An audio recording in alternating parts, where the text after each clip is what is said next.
പ്രിയപ്പെട്ട കുട്ടികളെ, തുടങ്ങിയാലോ? തുടങ്ങാം അല്ലേ?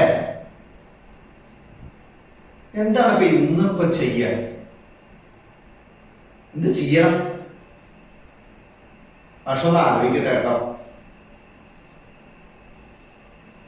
ഒരു ചെറിയ പ്രശ്നമുണ്ട് മുമ്പിൽ. ഒരു ചെറിയൊരു പ്രശ്നം, ഒരു ചെറിയ ചോദ്യമുണ്ട്. ചോദ്യം ഇതിനു മുന്നത്തെ ക്ലാസ്സുകളിലൊക്കെ മാഷ് കാണിച്ചു തന്ന പോലെയുള്ള ഒരു പ്രോബ്ലമാണ്, ഒരു ചോദ്യമാണ്, ഒരു പ്രശ്നമാണ്.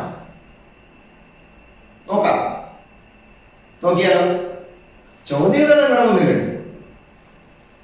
ചോദ്യം നിങ്ങളുടെ മുന്നിലുണ്ട്.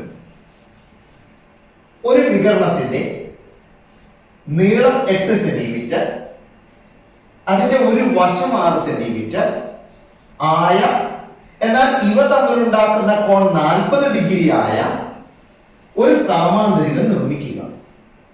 പ്രശ്നം അതായത് ഒരു സാമാന്തരികത്തിന്റെ വികരണം 8 സെന്റിമീറ്റർ, അതിന്റെ ഒരു വശം 6 സെന്റിമീറ്റർ, അവ തമ്മിൽ ഉണ്ടാക്കുന്ന കോൺ, അവക്കിടയിലുള്ള കോൺ 40 ഡിഗ്രി ആവുന്ന ഒരു സാമാന്തരികം വരയ്ക്കണം. Draw a parallelogram with a diagonal 8 centimeter and a side 6 centimeter and angle between them is 40 degree. Diagonal 8 centimeter, one side 6 centimeter and the angle between them is 40 degree. Like that, we have to draw a parallelogram. ഇതിന് മുന്നത്തെ ക്ലാസ്സിൽ parallelogram, KITE ഇവ തമ്മിലുള്ള വ്യത്യാസവും അതിന് equal triangles, തുല്യ ത്രികോണങ്ങളുമായിട്ടുള്ള ബന്ധവും ഒക്കെ നമ്മൾ കണ്ടു അല്ലേ? അപ്പോ രണ്ട് തുല്യ ത്രികോണങ്ങൾ ചേർത്ത് വെച്ചാൽ നമുക്ക് ഒരു പാരലലോഗ്രാം, ഒരു സാമാന്തരികം കിട്ടും ഇല്ലേ? കിട്ടില്ലേ? എപ്പോ? ഇതിന്റെ മുന്നത്തെ ക്ലാസ്സിൽ നമ്മൾ അത് കണ്ടിട്ടുണ്ട് അല്ലേ? 3 സൈഡ് ഈക്വൽ ആയ 2 ഈക്വൽ ട്രയാങ്കിൾസിനെ ചേർത്ത് വെച്ചുകൊണ്ട് നമ്മൾ കൈറ്റ് ഉണ്ടാക്കി, പട്ടം ഉണ്ടാക്കി, പാരലലോഗ്രാം, സാമാന്തരികം ഉണ്ടാക്കി. ഓക്കെ, അപ്പൊ അങ്ങനെ എനിക്കൊരു പാരലലോഗ്രാം ഉണ്ടാക്കാൻ പറ്റൂ ഇവിടെ. പക്ഷെ ഇവിടെ ഒരു പ്രശ്നമുണ്ട്. ഇവിടെ എനിക്ക് 3 സൈഡ് തന്നിട്ടില്ല ട്രയാങ്കിളിന്റെ, അല്ലെ? ട്രയാങ്കിളിന്റെ അല്ല, പാരലലോഗ്രത്തിന്റെ 3 സൈഡ് ഒന്നും എനിക്കറിയില്ല. പാരലലോഗ്രത്തിന്റെ 2 സൈഡും അതിന്റെ ഡയഗണലും അങ്ങനെ 3 എണ്ണം തന്നാൽ ട്രയാങ്കിളിന്റെ 3 സൈഡ് ആയല്ലോ. ഇത് അതില്ല. ഇവിടെ ഒരു പ്രശ്നമുണ്ട്. പ്രശ്നം ഇതാണ്. അപ്പൊ നമുക്കൊരു കാര്യം ചെയ്താൽ 8 സെന്റിമീറ്റർ സൈഡും വശവും 6 സെന്റിമീറ്റർ വേറെ സൈഡും, അതിന്റെ ഇടയിൽ ഒരു 40 ഡിഗ്രി, ഇടയിൽ ഒരു 40 ഡിഗ്രി വരത്തക്ക മട്ടില് ഒരു ട്രയാങ്കിൾ, ഒരു ത്രികോണം കൺസ്ട്രക്ട് ചെയ്താലും വരച്ചാലും നോക്കാം. മാഷ് വരയ്ക്കുന്നതിന്റെ ഒപ്പം തന്നെ നിങ്ങളും നോട്ട് ബുക്ക് എടുത്തുകൊണ്ട് ആ നോട്ട് ബുക്കിൽ വരയ്ക്കാൻ ശ്രമിക്കണം. പറ്റുമോ? മാഷ് വരയ്ക്കുന്നതിന്റെ ഒപ്പം മാഷ് ഇവിടെ നിന്ന് വരയ്ക്കാൻ പോവാണ് കേട്ടോ. സ്ക്രീനില് മാഷ് ഒന്ന് നിങ്ങൾക്ക് വേണ്ടിയിട്ട് പാരലലോഗ്രാം വരയ്ക്കാനല്ല ഇപ്പൊ ഞാൻ നോക്കണം, ഞാനൊരു ട്രയാങ്കിൾ വരയ്ക്കാൻ പറ്റുമോ എന്നുള്ളതാണ് നോക്കണത്. അതൊന്ന് വരയ്ക്കാൻ പോവാണ് കേട്ടോ. ഒന്ന് ശ്രദ്ധിക്കില്ലേ? മാഷ് വരയ്ക്കുന്ന ആ പാരലലോഗ്രാം എങ്ങനെയാണ്, അല്ലെങ്കിൽ ട്രയാങ്കിൾ എങ്ങനെയാണ് എന്നുള്ളത് ഒന്ന് നിങ്ങൾ ശ്രദ്ധിക്കില്ലേ? അപ്പൊ ഇവിടെ മാഷ് ആദ്യം തന്നെ ചെയ്യാൻ പോകുന്നത് 8 സെന്റിമീറ്റർ നീളമുള്ള ഒരു വര, AB എന്ന് പറയുന്ന ഒരു വര, 8 സെന്റിമീറ്റർ നീളമുള്ളത് അതാ ഞാനവിടെ വരച്ചിട്ട് 8 സെന്റിമീറ്റർ നീളമുള്ള ഒരു വര. ഇനി ഞാൻ എന്താ ചെയ്യുന്നത്? ആ B എന്ന് പറയുന്ന ശീർഷത്തില് 40 ഡിഗ്രി 40 ഡിഗ്രി വരുന്ന മട്ടില് പ്രൊട്രാക്ടർ വെച്ചുകൊണ്ട് ആ 40 ഡിഗ്രി 40 ഡിഗ്രി അടയാളപ്പെടുത്തി അതിലൂടെ യോജിപ്പിച്ചുകൊണ്ട് ഒരു വര വരച്ചു. ഒരു വര ഇപ്പൊ 8 സെന്റിമീറ്ററിന്റെ ഒരു വരയായി. അതിൽ 40 ഡിഗ്രി മാർക്ക് ചെയ്തിട്ട് ഞാൻ മറ്റൊരു വര വരച്ചിട്ടുണ്ട്. ഇനി എനിക്ക് എന്താ വേണ്ടേ? ആ ആ നീളം 6 സെന്റിമീറ്റർ ആവണം വേണ്ടേ? ഞാനിതാ 6 സെന്റിമീറ്റർ ആരം എടുത്തുകൊണ്ട് ഞാനൊരു വൃത്തം വരച്ചു. അത് കൂട്ടിമുട്ടുന്ന പോയിന്റ് ഇതാ ഞാൻ അടയാളപ്പെടുത്തി വെച്ചിട്ടുണ്ട്. സി എന്ന് അടയാളപ്പെടുത്തിയിട്ടുണ്ട്. ഇനി ആ സിയിൽ നിന്ന് ഞാൻ ബിയിലേക്ക് ഒരു വര വരച്ചു. അതാണ് എന്റെ നമ്മുടെ ത്രികോണത്തിന്റെ വശം. അത് വരച്ചു. ഓക്കെ, 6 സെന്റിമീറ്റർ നീളം. ഇനി എനിക്ക് എന്ത് വേണം? ത്രികോണമാവണ്ടേ? അപ്പൊ ത്രികോണമാവാൻ വേണ്ടിയിട്ട് എയിൽ നിന്ന് സിയിലേക്ക് യോജിപ്പിക്കണം വേണ്ടേ? അപ്പൊ ഞാൻ ഇനി എയിൽ നിന്ന് സിയിലേക്ക് യോജിപ്പിക്കാൻ പോവുകയാണ്. അപ്പൊ എയിൽ നിന്ന് സിയിലേക്ക് യോജിപ്പിക്കുന്നതിന്റെ മുന്നേ ആദ്യം വരച്ച ആ വര, നീളമുള്ള ഒരു വര, അതെനിക്ക് വേണ്ട, അത് ഞാൻ മാറ്റി വന്നു. അപ്പൊ എനിക്ക് ആ 6 സെന്റിമീറ്റർ നീളമുള്ള ഒരു വര മാത്രമേ അവിടെ വേണ്ടൂ, അത് മാത്രമാക്കി ഞാനത് ആ എയിൽ നിന്ന് സിയിലേക്ക് യോജിപ്പിച്ചിരിക്കുന്നു. എയിൽ നിന്ന് സിയിലേക്ക്. അപ്പോ എനിക്കൊരു ട്രയാങ്കിൾ, ഒരു ത്രികോണം കിട്ടി അല്ലേ? എങ്ങനെയുള്ള ത്രികോണം കിട്ടി? 8 സെന്റിമീറ്ററും 6 സെന്റിമീറ്ററും അതിന്റെ ഇടയിലുള്ള ഒരു കോണ് 40 ഡിഗ്രിയുമാകുന്ന ഒരു ട്രയാങ്കിൾ എനിക്ക് കിട്ടി അല്ലെ? ഞാൻ അതിന്റെയൊക്കെ വശങ്ങളുടെ പേരുകളൊക്കെ മാറ്റിയിട്ട് അതിന്റെയൊക്കെ അളവുകൾ മാത്രം ഒന്ന് അവിടെ അടയാളപ്പെടുത്താൻ പോവുകയാണ്. അതാ എ ബി എന്ന് പറയുന്ന വശം 8 സെന്റിമീറ്റർ. എടേ കാണുന്നില്ലേ? നിങ്ങൾ വരയ്ക്കുന്നില്ലേ? ഒപ്പം വരയ്ക്കണം കേട്ടോ. ഇനി ഞാൻ അടുത്തത് ആ ബി സി എന്ന് പറയുന്ന വശം, അതും 6 സെന്റിമീറ്റർ. കാണുന്നില്ലേ? 6 സെന്റിമീറ്റർ ആണ് അതിന്റെ നീളം. അപ്പൊ ഇനി നമ്മളൊരു പുതിയ വശമാണ് ത്രികോണത്തിന്റെ എ സി വരച്ചിട്ടുണ്ടല്ലോ അല്ലേ? അതിന്റെ നീളം എത്രയാണെന്ന് എനിക്ക് അറിയില്ല. ഞാൻ ഒന്ന് അളന്നു നോക്കി. അതാ അതിന്റെ നീളം കാണുന്നു. എത്രയാണ് അതിന്റെ നീളം? 5.14 ആണോ? 5.14 ആ വശത്തിന്റെ നീളം എന്ന് പറയുന്നത്. ഓക്കെ, അതൊക്കെ അളന്നു. ഞാൻ അതാ ത്രികോണം ഒന്ന് മുഴുവനായി വരച്ചു. ആ ത്രികോണം, എന്താ ത്രികോണത്തിന്റെ പേര്? എ ബി സി എന്ന് പറയുന്ന ഒരു ത്രികോണം ഞാൻ അവിടെ മുഴുവനായി വരച്ചു. ഇനി ഞാന് ഇതിന്റെ തൊട്ട് താഴെ ഇതേ അളവിൽ തന്നെ മറ്റൊരു ത്രികോണം ഞാൻ വരയ്ക്കാൻ പോകും. ഇതേ അളവിൽ തന്നെ. പക്ഷെ ഇപ്പൊ ഞാൻ കോൺ എടുക്കുന്നത് ബിയിലല്ല. ഇതിന്റെ മുന്നേ ഞാൻ കോണ 40 ഡിഗ്രി എവിടെ അളന്നത്? ബിയിലായിരുന്നു. ഇനി ഞാൻ കോണ അളക്കാൻ പോകുന്നത് ബിയിലല്ല, അതിന് പകരം ഇനി ഞാൻ എയിലാണ് ആ കോൺ 40 ഡിഗ്രി അളക്കുന്നത്. അതും താഴോട്ട് കേട്ടോ, മുകളിലോട്ടല്ല. മുകളിലോട്ട് ഇപ്പൊ തന്നെ നമുക്കൊരു കോണും ഒരു വശമൊക്കെ ഉണ്ട്. അപ്പൊ എനിക്ക് താഴത്തേക്കാണ് ആ ത്രികോണം വരയ്ക്കേണ്ടത്. ഞാൻ താഴത്തോട്ട് 40 ഡിഗ്രി എന്ന് പറയുന്ന കോണ് അളന്ന് അതാ വരച്ചിരുന്നു. ഓക്കെ, അപ്പൊ എ ബി എന്ന് പറയുന്ന വശം എനിക്ക് ആദ്യം തന്നെ ഉണ്ട് 8 സെന്റിമീറ്റർ. ഞാൻ ആ എയില് 40 ഡിഗ്രി ഒന്ന് വരച്ചിട്ടുണ്ട്, അടയാളപ്പെടുത്തി. ഇനി എനിക്ക് എന്താ വേണ്ടത്? 6 സെന്റിമീറ്റർ ഉള്ള ഒരു വശം താഴത്തേക്ക് കിട്ടണം വേണ്ടേ? അപ്പൊ അതിനു വേണ്ടി നേരത്തെ ചെയ്ത അതേപോലെ തന്നെ ഞാൻ 6 സെന്റിമീറ്റർ ആരമുള്ള ഒരു വൃത്തം അതാ അവിടെ വരച്ചിരിക്കുന്നു. ഒരു വൃത്തം വരച്ചു. ശരി, അത് കൂട്ടിമുട്ടുന്ന പോയിന്റ് ഞാൻ ഡി എന്ന് അടയാളപ്പെടുത്തി. താഴത്തെ വരയില് കൂട്ടിമുട്ടുന്ന ആ ബിന്ദു പോയിന്റ് ഡി എന്ന് അടയാളപ്പെടുത്തി മാർക്ക് ചെയ്തു. ഞാൻ എന്താ അടുത്ത പരിപാടി? ഞാൻ എയിൽ നിന്ന് ഡിയിലേക്കുള്ള വര വരച്ചു. എയിൽ നിന്ന് ഡിയിലേക്കുള്ള വര വരച്ചു.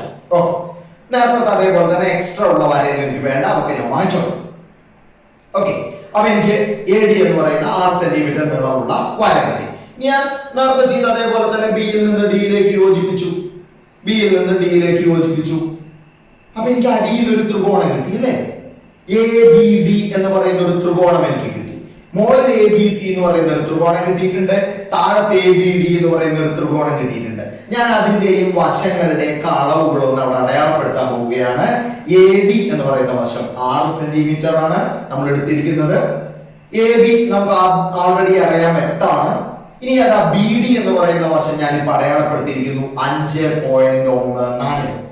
രസല്ലേ? എന്താ രസം? മുകളിൽ നമ്മൾ വരച്ച ത്രികോണത്തിന്റെ എ സി എന്ന് പറയുന്ന 40 ഡിഗ്രിക്ക് എതിരെയുള്ള വശം എ സി എനിക്ക് 5.14 കിട്ടിയത്.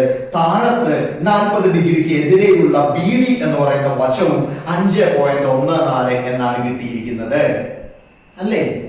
അപ്പൊ ആ രണ്ട് ത്രികോണങ്ങളും എന്ത് ത്രികോണങ്ങളാണ്? തുല്യ ത്രികോണങ്ങളാണെന്ന് അർത്ഥം. എ ബി സി എന്ന് പറയുന്ന ത്രികോണവും എ ബി ഡി എന്ന് പറയുന്ന ത്രികോണവും തുല്യ ത്രികോണങ്ങളാണ്. എന്തുകൊണ്ട് തുല്യ ത്രികോണങ്ങളായി?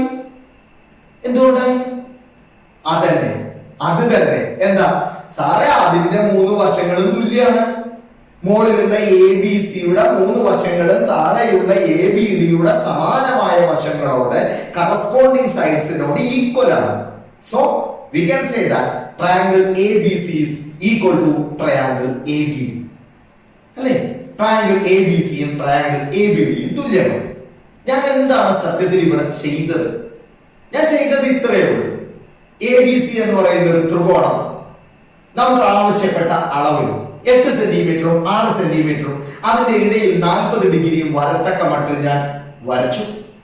അതിന്റെ തൊട്ട് താഴെ എ ബി ഡി എന്ന് പറയുന്ന ട്രയാങ്കിൾ അതേ അളവിൽ തന്നെ വരച്ചു. പക്ഷേ ഞാൻ ആ കോണ് ആദ്യം അടയാളപ്പെടുത്തിയതിന്റെ നേരെ ഓപ്പോസിറ്റ് സൈഡിൽ താഴോട്ടായിട്ടാണ് അടയാളപ്പെടുത്തിയത്. അപ്പൊ 2 ഈക്വൽ ട്രയാങ്കിൾസ്, 2 തുല്യ ത്രികോണങ്ങൾ ഞാൻ വരച്ചു. ഇതിന്റെ മുന്നത്തെ ക്ലാസ്സിൽ പറഞ്ഞ പോലെ അതിനെ ചേർത്ത് വെച്ചു. അപ്പോ 3 വശങ്ങൾ തുല്യമായിട്ടുള്ള ത്രികോണങ്ങൾ, തുല്യ ത്രികോണങ്ങൾ ചേർത്ത് വെച്ചാൽ മാത്രമല്ല നമുക്കൊരു സമാന്തരികം. ഒരു സംശയമായി, ഇത് സമാന്തരികമാണോ? അല്ലേ? സാറെ ചോദ്യം ത്രികോണം വരയ്ക്കാനായിരുന്നില്ലല്ലോ. ചോദ്യം എന്തായിരുന്നു സാറ് ചോദിച്ചിരുന്നത്?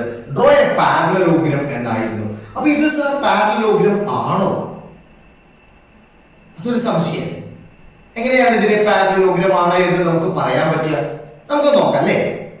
അപ്പൊ ഞാൻ അതേ ചിത്രം തന്നെ, നിങ്ങളുടെ മുന്നിൽ ഇപ്പൊ വരച്ചിരിക്കുന്ന അതേ ചിത്രം തന്നെ ഞാൻ ബോർഡിലേക്ക് ഒന്നുകൂടി റീകൺസ്ട്രക്ട് ചെയ്യാൻ പോവുകയാണ്. ഇനി ഞാൻ വരയ്ക്കുന്നത് എങ്ങനെയാണ് എന്നൊന്നും വിശദീകരിക്കുന്നില്ല കേട്ടോ. വരയ്ക്കുന്നത് എങ്ങനെയാണ് എന്നൊന്നും ഞാൻ വിശദീകരിക്കുന്നില്ല. ഞാൻ എന്തുകൊണ്ട് എന്നുള്ള വിശദീകരണം. ഇത് ഒരു പാരലലോഗ്രം ആണോ, ഇതെന്താണ്, ഒരു സാമാന്തരികം ആണോ എന്നുള്ള ചർച്ച മാത്രമാണ് ഞാൻ നിങ്ങളുടെ മുന്നിൽ ചെയ്യുന്നത്. ഓക്കെ, നോക്കാം. അപ്പൊ ഞാൻ ആദ്യം തന്നെ നിങ്ങളുടെ മുന്നിൽ എ ബി എന്ന് പറയുന്ന വശം വരച്ചു.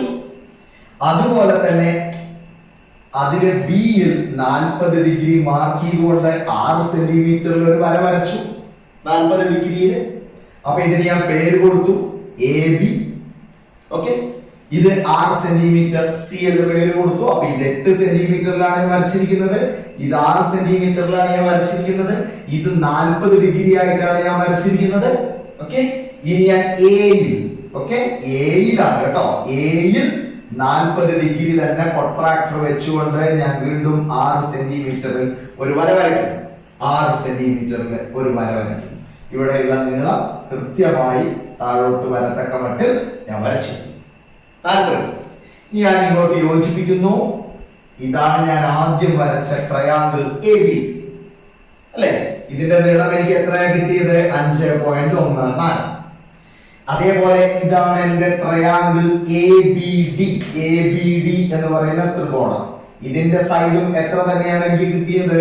5.14, അല്ലെ? ഇനി ഈ വരച്ചിരിക്കുന്ന എ സി ബി ഡി എന്ന് പറയുന്ന ചിത്രം, 2 ത്രികോണങ്ങൾ ചേർത്ത് വെച്ച് എനിക്ക് കിട്ടിയ ചിത്രം, ഇത് സാമാന്തരികം ആണോ? ചിത്രം നോക്കിയാൽ ഉറപ്പാ, അല്ലെ? സാമാന്തരികമാണ്. പക്ഷെ നമുക്ക് സാമാന്തരികമാണ് എന്നുള്ളതിന് ഒരു തെളിവ് പറയണ്ടേ? കണക്ക് അങ്ങനെയല്ലേ, തെളിവ് കൂടി ചേർത്ത് പറയണ്ടേ? കൃത്യമായ തെളിവ്. കണക്കിന്റെ ഭംഗിയതല്ലേ എന്ത് കാര്യത്തിനും ഒരു തെളിവുണ്ട് എന്നുള്ളത്, അല്ലെ? നമുക്ക് നോക്കാം എന്തുകൊണ്ടാണ് ഇത് സാമാന്തരികമാകുന്നത്. ഇതിന്റെ എതിർവശങ്ങൾ തുല്യമാണ്, ആണല്ലോ. ഇതാണ് എതിർവശങ്ങൾ തുല്യമാണ്. പക്ഷെ എതിർവശങ്ങൾ തുല്യമായാൽ മാത്രം പോരല്ലോ, എതിർവശങ്ങൾ സമാന്തരവുമാകണം, വേണ്ടേ? ഈ വശം ഇതിനോട് സമാന്തരമായിരിക്കണം, ഈ വശം ഇതിനോട് സമാന്തരമായിരിക്കണം, വേണ്ടേ? നോക്കാം. ഈ വശവും ഈ വശവും ശ്രദ്ധിക്കുക. അതിനെ എ ബി എന്ന് പറയുന്ന ഒരു വശം ഖണ്ഡിച്ചിരിക്കുന്നു എന്നർത്ഥം. എ ബി എന്ന് പറയുന്ന ഒരു വശം നീളം മുറിച്ചിരിക്കുന്നു എന്നർത്ഥം. മുറിച്ചപ്പോ ഇവിടെ ഉണ്ടായ ഈ കോണും അതുപോലെ തന്നെ ഇവിടെ ഉണ്ടായിരിക്കുന്ന കോണും രണ്ടും 40 ഡിഗ്രിയാണ്, തുല്യമാണ്. അതായത് 2 വശങ്ങൾ ഇങ്ങനെ അതിനെ പരസ്പരം ഖണ്ഡിച്ചിട്ടുള്ള ഒരു വര. അപ്പൊ ഉണ്ടായ ഈ 2 കോണുകൾ ഇതും ഇതും തുല്യമാണ് അല്ലേ? അങ്ങനെയാണെങ്കിൽ ഈ വശം ബി സി എന്ന് പറയുന്ന വശം എ ഡി എന്ന് പറയുന്ന വശത്തിന് എന്താണ്? സമാന്തരമാണ്. കാരണം നമ്മൾ ഈ കോണുകളെ പറ്റിയൊക്കെ 7ാം ക്ലാസ്സിൽ പഠിച്ചിട്ടുണ്ട്. രണ്ട് സമാന്തര വരകളെ ഒരു ഛേദക രേഖ ഗണ്ണിക്കുമ്പോഴുണ്ടാകുന്ന പ്രത്യേക വിഭാഗത്തിൽപ്പെട്ട ഈ കോണുകളെ പറ്റിയൊക്കെ നമ്മൾ അതിനെ ചുരുക്കി ഭാഷയിൽ അതിനെ സെറ്റ് ആംഗിൾ എന്നൊക്കെ പറയും. സെറ്റ് എന്ന് പറയുന്ന അക്ഷരം എഴുതിയ പോലെയുള്ള കോണുകൾ അത് രണ്ടും തുല്യമാണ്. അത് രണ്ടും തുല്യമാണെങ്കിൽ ആ രണ്ട് വരകളും എന്താണ്? സമാന്തരമാണ്, പാരലൽ ആണ്. So B C is parallel to A D. അപ്പൊ എതിർവശങ്ങൾ തുല്യമായി, സമാന്തരങ്ങളായി. അതുപോലെ തന്നെ എ സി എന്ന് പറയുന്നത് ബി ഡിക്ക് തുല്യമാണ്. കൂടാതെ നിങ്ങൾക്കറിയാം ഈ രണ്ട് ത്രികോണങ്ങൾ തുല്യ ത്രികോണങ്ങളാണ്. തുല്യ ത്രികോണങ്ങളായതുകൊണ്ട് ഈ കോണും തുല്യമായിരിക്കും. കറസ്പോണ്ടിങ് ആംഗിൾസ് ആണ്, സമാന കോണുകളാണ്. അപ്പൊ ഈ രണ്ട് കോണുകൾ തുല്യമാണ്. അതുകൊണ്ട് തന്നെ A C parallel to B D എന്ന് നിങ്ങൾക്ക് എഴുതാം അല്ലേ? അപ്പൊ അതിന്റെ അർത്ഥം എ സി ബി ഡി എന്ന് പറയുന്ന രൂപം ക്വാഡ്രിലാറ്ററൽ, ചതുർഭുജം, അതെന്താണ്? സമാന്തരികമാണ്, പാരലലോഗ്രം ആണ്. അപ്പോ രണ്ട് വശങ്ങളും അതിന്റെ ഇടയിലുള്ള കോണും തുല്യമാകുന്ന രണ്ട് തുല്യ ത്രികോണങ്ങൾ, ഈക്വൽ ട്രയാങ്കിൾസ് ചേർത്ത് വെച്ചുകൊണ്ട് നമുക്ക് ആരെ ഉണ്ടാക്കാം? സാമാന്തരികത്തിനെ അഥവാ പാരലലോഗ്രത്തിനെ നമുക്ക് ഉണ്ടാക്കാം എന്നർത്ഥം അല്ലേ? അതുപോലെ തന്നെ മറ്റൊരു പ്രധാനപ്പെട്ട കാര്യം, രണ്ട് വശങ്ങളും അതിന്റെ ഇടയിലുള്ള കോണും, two sides and one inner angle. If two sides and one inner angle is equal to the corresponding two sides and one inner angle of two triangles, then that two triangles are equal. ആ രണ്ട് ട്രയാങ്കിൾസും ഈക്വലുമാണ്. നമ്മൾ ഇന്ന് വരച്ച് അത് തീരുമാനിച്ചു അല്ലേ? രസാണ് അല്ലേ? ഇനി ഞാൻ ഇവിടെ 40 ഡിഗ്രി എടുത്ത് ഇവിടെ 40 ഡിഗ്രി എടുക്കുന്നതിന് പകരം ഇവിടെ 40 ഡിഗ്രി എടുത്ത് ഈ ചിത്രം വരച്ചിരുന്നെങ്കിലോ? മാഷ് ഈ വരച്ച 40 ഡിഗ്രി ഇവിടെ ഇരിക്കട്ടെ, ഇവിടെ 40 ഡിഗ്രി അടയാളപ്പെടുത്തിയതിന് പകരം ഇവിടെ അടയാളപ്പെടുത്തിയിരുന്നെങ്കിലോ? എന്നിട്ട് ഈ 6 സെന്റിമീറ്ററിന്റെ പോലെ താഴോട്ട് 6 സെന്റിമീറ്റർ അടയാളപ്പെടുത്തി വരച്ചിരുന്നെങ്കിലോ?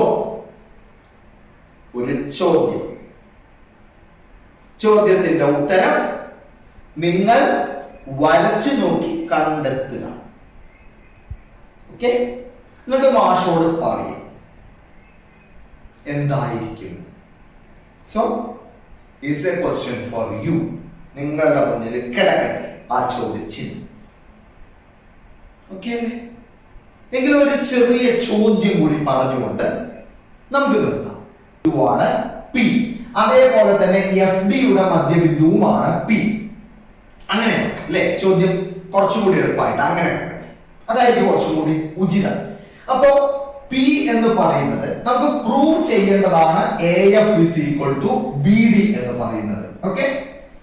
Prove that. തെളിയിക്കുക. എന്താ തെളിയിക്കേണ്ടത്? A F is equal to B D. Okay? അതിനെന്താ തന്നിരിക്കുന്നത്? എഫ് ഡിയുടെ മധ്യബിന്ദുവാണ് പി, അതേപോലെ തന്നെ എ ബിയുടെ മധ്യബിന്ദുവാണ് P. So P is the middle point of D F and A. അങ്ങനെയാണെങ്കിൽ can you prove that AF is equal to BD? അതാണ് ചോദ്യം. പറ്റും? നോക്കാല്ലേ? നോക്കാം. എന്താ തന്നിട്ടുണ്ട്? P is the middle point of FD. So I will write FP or PF is equal to PD. എഴുതിക്കൂടെ? ഈ നീളവും തുല്യമാണ്. ഓക്കെ? എഴുതാം. അതുപോലെ തന്നെ AP is equal to PB. AP is equal to PB. എന്തുകൊണ്ട്?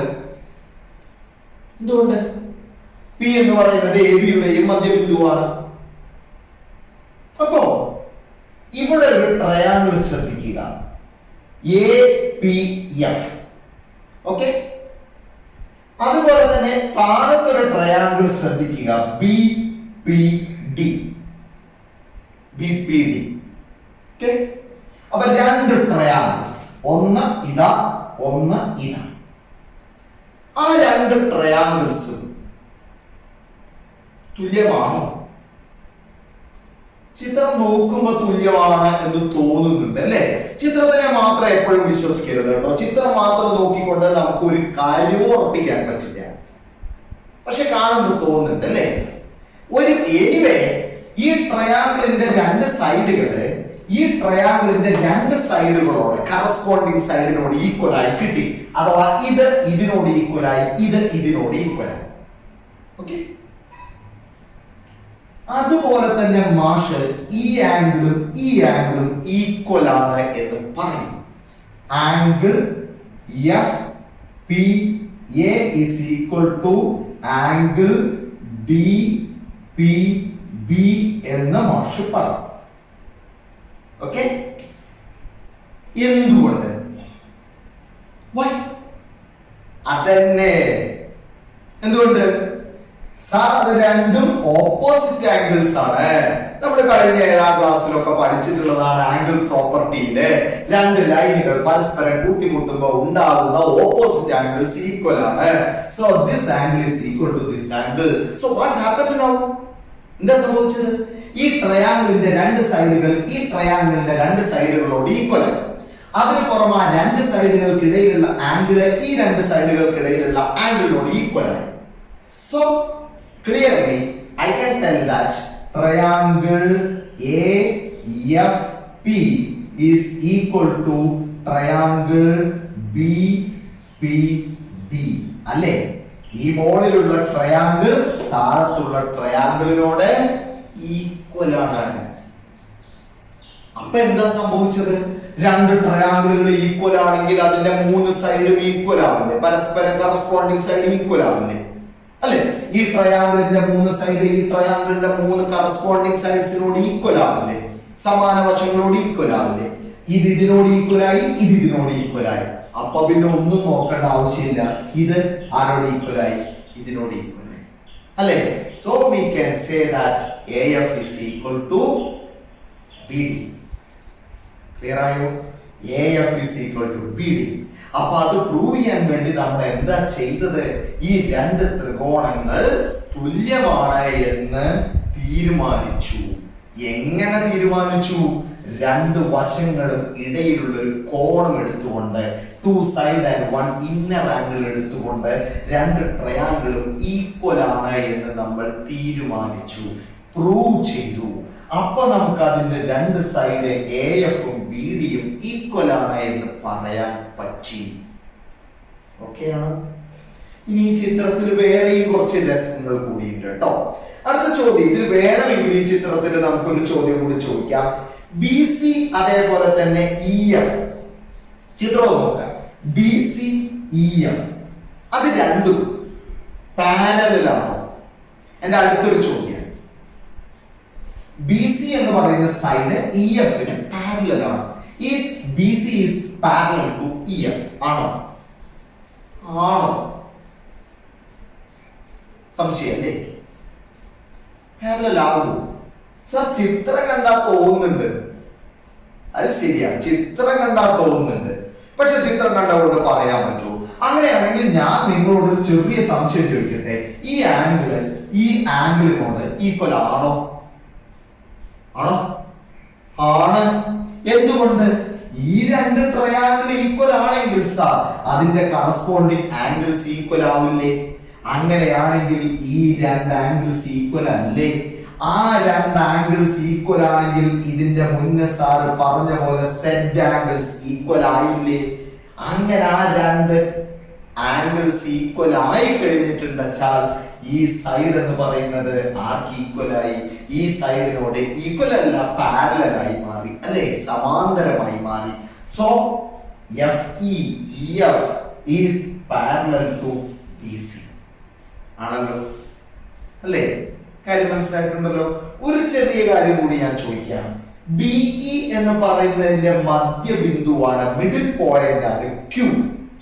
അതേപോലെ തന്നെ AC എന്ന് പറയുന്നതിന്റെ മിഡിൽ പോയിന്റ് ആണ് Q. ഓക്കെ, BC എന്ന് പറയുന്നതിന്റെ DE എന്ന് പറയുന്നതിന്റെ മിഡിൽ പോയിന്റ് ആണ് Q. AC എന്നുള്ളതിന്റെ മിഡിൽ പോയിന്റ് ആണ് Q. അങ്ങനെയാണെങ്കിൽ AC-യുടെ മധ്യബിന്ദുവും Q ആകുമോ? ആ ചോദ്യത്തിൽ മാഷ് ഇവിടെ വായിക്കുകയാണ്, ഇവിടെ എഴുതിയിരിക്കുന്ന വാക്യം, അപ്പൊ അതുകൊണ്ടാണ് ശ്രദ്ധിക്കേണ്ടത്. DE-യുടെ മിഡിൽ പോയിന്റ് ആണ് Q. ഓക്കെ, DE-യുടെ മിഡിൽ പോയിന്റ് ആണ് Q. അങ്ങനെയാണെങ്കിൽ AC-യുടെ മിഡിൽ പോയിന്റും Q ആകുമോ എന്നാണ് ചോദ്യം. ആകുമോ? ആവും അല്ലേ? ആവോ? എന്നാൽ മാഷ് ഞാൻ ആ ചോദ്യം നിങ്ങൾക്ക് വേണ്ടിയിട്ട് അവിടെ വിട്ടു തരിക. ഓക്കെ, ഒരു ചോദ്യമായിട്ട്. അപ്പൊ 2 ചോദ്യങ്ങളും നിങ്ങളുടെ മുന്നിൽ അവശേഷിപ്പിക്കാം. ഇതിന്റെ മുന്നേ ഞാൻ ആ ചിത്രം വരയ്ക്കുമ്പോൾ എന്ത് രൂപം കിട്ടുമെന്നൊരു ചോദ്യം അവശേഷിപ്പിച്ചിട്ടുണ്ട്. ഇവിടെ ഞാൻ ചോദിക്കുന്ന ചോദ്യം ഇത്രയേ ഉള്ളൂ. ഈ ED-യുടെ മിഡിൽ പോയിന്റ് ആണ് Q എങ്കിൽ AC-യുടെ മിഡിൽ പോയിന്റ് ആകുമോ Q? വൈ? എന്തുകൊണ്ട്? അപ്പൊ അങ്ങനെ ഒരു ചോദ്യം നിങ്ങളുടെ മുന്നിൽ അവശേഷിപ്പിച്ചുകൊണ്ട് ഇന്നത്തെ തുല്യ ത്രികോണങ്ങളുമായി ബന്ധപ്പെട്ടുകൊണ്ടുള്ള ഇന്നത്തെ ക്ലാസ് നമുക്കിവിടെ വെച്ച് അവസാനിപ്പിക്കാം. അതുവരേക്കും വണക്കം.